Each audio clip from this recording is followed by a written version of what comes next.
Hello, everyone. Again, I'm so happy that you're here. Well, let's go ahead and get started. We are now at Genesis chapter 34. So, here we go. And Dinah, the daughter of Leah, which she bare unto Jacob, went out to see the daughters of the land. Now remember, Jacob had 11 sons through 4 wives, 2 of them sisters, and 2 of them maidservants of the wives. And and he had 1 daughter, and that was through Leah. Okay? All right. And when Shechem, the son of Hamor, the Hivite, prince of the country, saw her, he took her and lay with her and defiled her. And his soul clave unto Dinah, the daughter of Jacob, and he loved the damsel, and spake kindly unto the damsel. And Shechem spake unto his father Hamor, saying, Give me this damsel to wife. And Jacob heard that he had defiled Dinah his daughter. Now his sons were with his cattle in the field, and Jacob held his peace until they were come. And Hamor, the father of Shechem, went out unto Jacob to commune with him. And the sons of Jacob came out of the field when they heard it. And the men were grieved, and they were very angry, because he had wrought folly in Israel in lying with Jacob's daughter, which thing ought not to be done. And Hamor communed with them, saying, The soul of my son Shechem longeth for your daughter. I pray you give her him to wife, and make ye marriages with us, and give your daughters unto us, and take our daughters unto you. And he shall dwell with us, and the land shall be before you. Dwell and trade ye therein, and get you possessions therein. And Shechem said unto her father and unto her brethren, Let me find grace in your eyes, and what ye shall say unto me, I will give. Ask me never so much dowry and gift, and I will give according as ye shall say unto me. But give me the damsel to wife. And the sons of Jacob answered Shechem and Hamor his father deceitfully, and said, because he had defiled Dinah their sister. And they said unto them, We cannot do this thing, to give our sister to one that is uncircumcised, for that were a reproach unto us. But in this will we consent unto you, if ye will be as we be, and every male of you be circumcised. Then will we give our daughters unto you, and we will take your daughters to us, and we will dwell with you, and we will become one people. But if ye will not hearken unto us to be circumcised, then will we take our daughter, and we will be gone. And their words pleased Hamor and Shechem, Hamor's son. And the young man deferred not to do the thing, because he had delight in Jacob's daughter. And he was more honorable than all the house of his father. And Hamor and Shechem his son came unto the gate of their city, and communed with the men of their city, saying, These men are peaceable with us. Therefore, let them dwell in the land, and trade therein. For the land, behold, is large enough for them. Let us take their daughters to us for wives, and let us give them our daughters.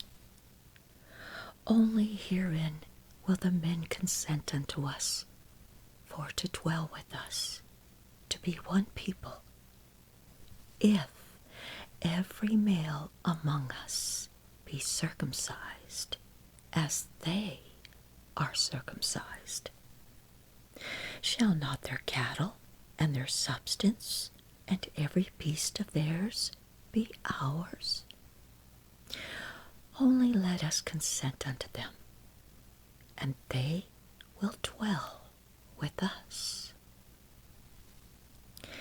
And unto Hamor and unto Shechem his son hearkened all that went out of the gate of his city, and every male was circumcised, all that went out of the gate of his city.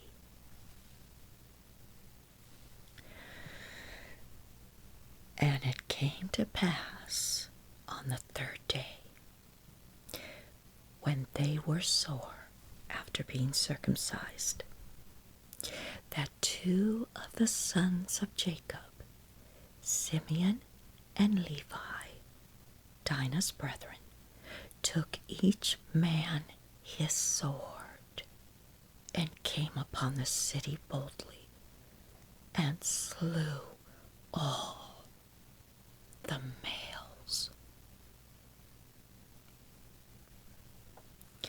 And they slew Hamor and Shechem his son with the edge of the sword, and took Dinah out of Shechem's house, and went out.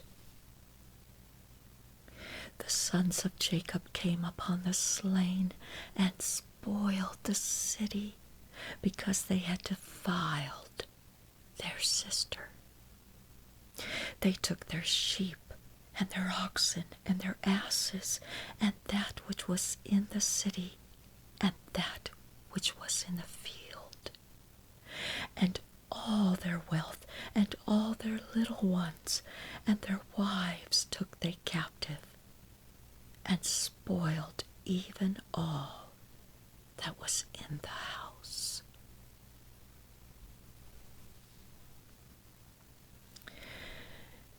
And Jacob said to Simeon and Levi, Ye have troubled me to make me to stink among the inhabitants of the land, among the Canaanites and the Perizzites. And I, being few in number, they shall gather themselves together against me, and slay me, and I shall be destroyed, I and my house. And they said to their father Jacob, Should he deal with our sister as with an harlot?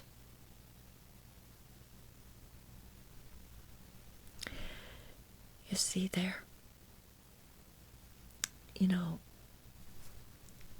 let me take a moment here.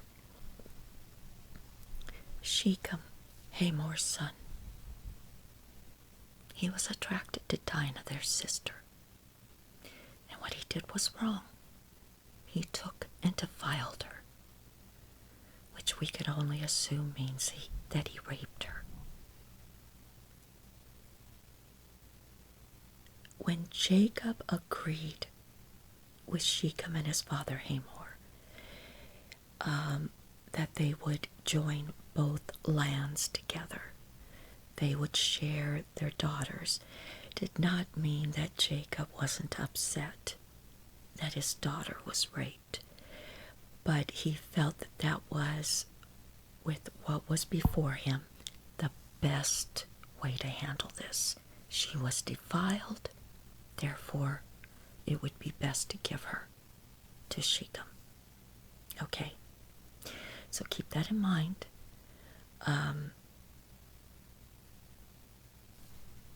It is what it is. All right. However, now we come to Simeon and Levi, two of Jacob's sons. They're angry. And they follow their father's decision. But they do it deceitfully. They have already made up their minds that they're going to get revenge. They have already decided that they're going to use circumcision, which Jacob rightfully brought forward to Shechem and his father, that you cannot mingle with our daughters unless you're circumcised and you become like one of us.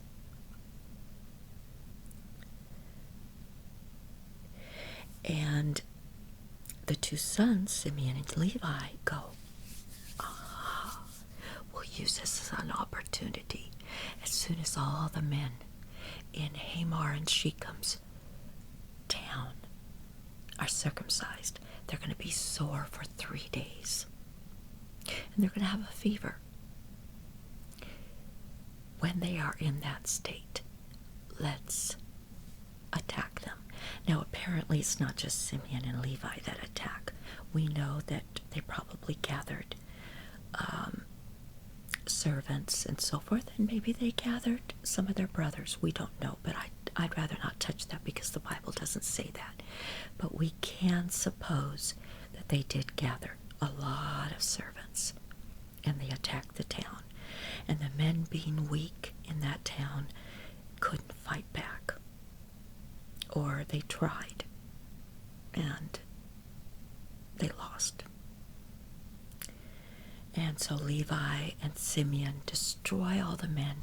They take the wives, they take the little ones as captive, and they spoil the city.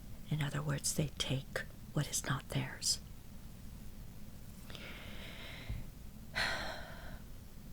And Jacob now sees that he is in a terrible dilemma. And he says to his sons, look what you've done. Look what you've done. This deplorable act against these innocent people. And now you have caused all of these other groups of people outside of the city, the Canaanites and the Perizzites. Notice I said Perizzites with 2 Z's, not parasites. Okay. You're going to cause all of these people now to overhear what we did. And they are going to come, join together, and attack us and destroy us. Now we have to leave. So that's where we're at right now. Okay, in all my excitement, I did not tell you why I was sharing all this with you. I wanted to point out that the Bible clearly says that God is the one, the only one, that has the privilege of revenge. Revenge is mine, saith the Lord. Wait upon God. he will be our avenger. He will be the one to exact judgment, and his judgment may not occur right away. It may not even occur in our lifetime. But let me tell you something. Unless the one who has done us wrong comes to a saving knowledge of Jesus Christ, the judgment that they face when they stand before God will be a nightmare that you cannot even possibly wish on them. So that's why we should pray for our enemies, that they get saved. That's what I wanted to point out, but it slipped my mind.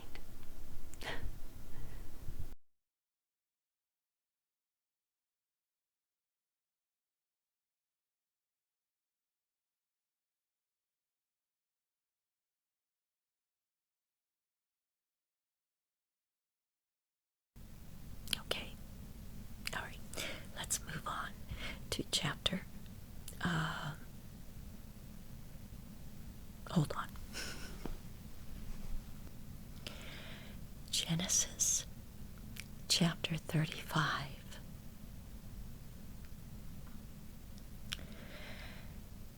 And God said unto Jacob, Arise, go up to Bethel, and dwell there, and make there an altar unto God, that appeared unto thee when thou fleddest from the face of Esau, thy brother. Then Jacob said unto his household, and to all that were with him, Put away the strange gods that are among us, and be clean, and change your garments. And let us arise and go up to Bethel, and I will make there an altar unto God, who answered me in the day of my distress, and was with me in the way which I went. And they gave unto Jacob all the strange gods which were in their hand, and all their earrings which were in their ears, and Jacob hid them under the oak which was by Shechem. Let me stop just briefly. Notice the reverence that Jacob has for God. He's told by God to go to Bethel, the place that he went to when he fled from Esau, the first place he went to, and where he built an altar unto God. And so now he's going to go to Bethel again. But before he leaves, he tells his sons and his daughter and his wives and everyone else, get rid of your strange gods. We will not go before God to worship him. If there are any false gods, and any idol is a false god, anything other than the one true God is a false god. And to take the earrings out of our ears. In other words, we're not going to go before him looking like the world. We want to present ourselves as holy before a holy God. Okay. And they journeyed, and the terror of God was upon the cities that were round about them. And they did not pursue after the sons of Jacob. God put that terror within all of those cities, the cities that Jacob feared would attack him because of what his sons did.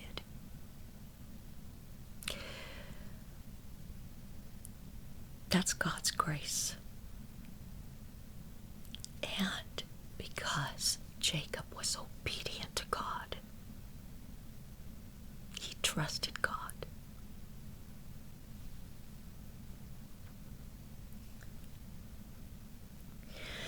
So Jacob came to Luz, which is in the land of Canaan, that is, Bethel, he and all the people that were with him.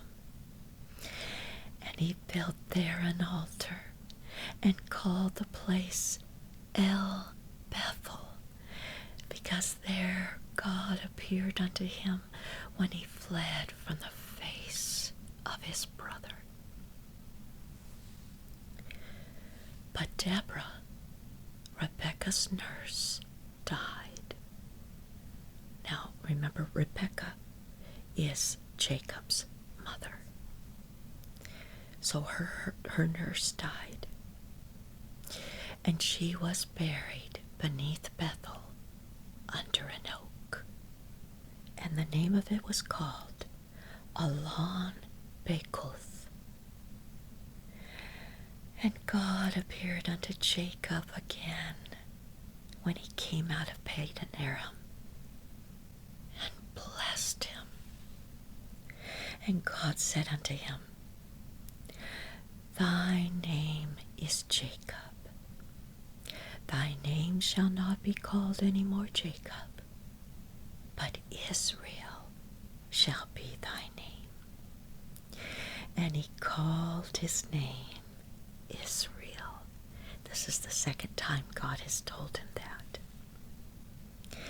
And God said unto him, I am God Almighty. Be fruitful and multiply. A nation and a company of nations shall be of thee, and kings shall come out of thy loins.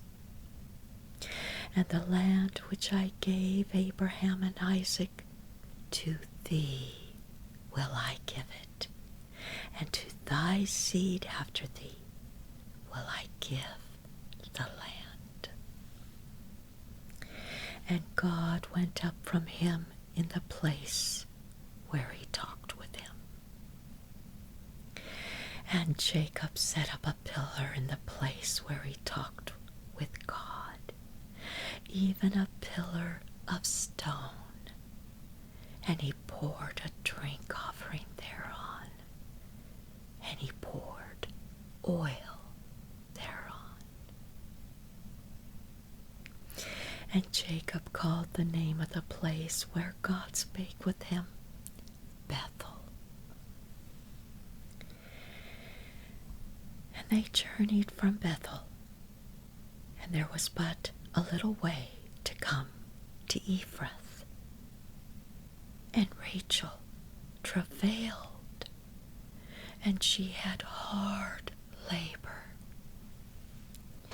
And it came to pass, when she was in hard labor, that the midwife said unto her, Fear not, thou shalt have this son also. And it came to pass, as Rachel's soul was in departing, for she died, that she called his name Benoni, but his father called him Benjamin. And Rachel died, and was buried in the way of Ephrath, which is Bethlehem. And Jacob set a pillar upon her grave. That is the pillar of Rachel's grave unto this day. And Israel, Jacob, journeyed and spread his tent beyond the tower of Edar. And you'll notice from here on out, sometimes Jacob will be called Jacob, and other times he'll be called Israel. So don't be confused between the two, okay? All right.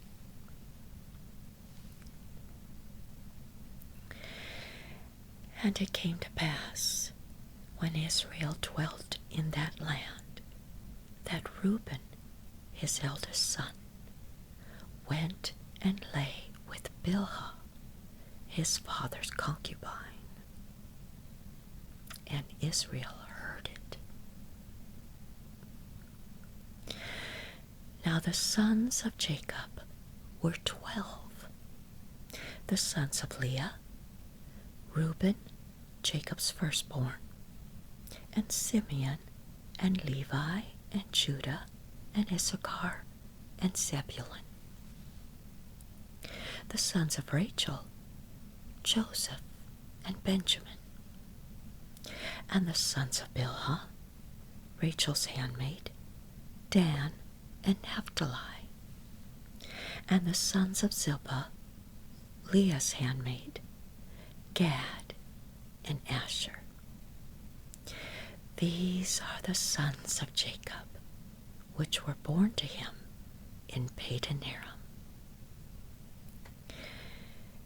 And Jacob came unto Isaac his father, unto Mamre, unto the city of Arba, which is Hebron, where Abraham and Isaac sojourned. And the days of Isaac were 180 years. And Isaac gave up the ghost, and died, and was gathered unto his people, being old and full of days. And his sons Esau and Jacob buried him. Now this next chapter is going to be extremely short, and I'll explain why in just a moment. Genesis chapter 36. I'm just going to read the first, the first 9 verses, because the rest of the chapter, almost 40 verses long, is Esau's genealogy. And I know I told you at the very beginning of my reading, in either the first time I read a genealogy in the early part of Genesis, that I don't skip genealogies. Well, I failed to mention that I would skip one, and that would be Esau's. The reason for it is, I'm going to be very honest, there's a lot of names. And a lot of names that are very hard to pronounce. So, I'm just going to skip it. And plus, it's not a genealogy that is really important to know. The genealogies that are the most important to know are the ones that contain the seeds of those that are very important to the stories of the Old Testament and to the seed that will lead to the Messiah in the New Testament. Okay. All right, so I'll just read 9 verses.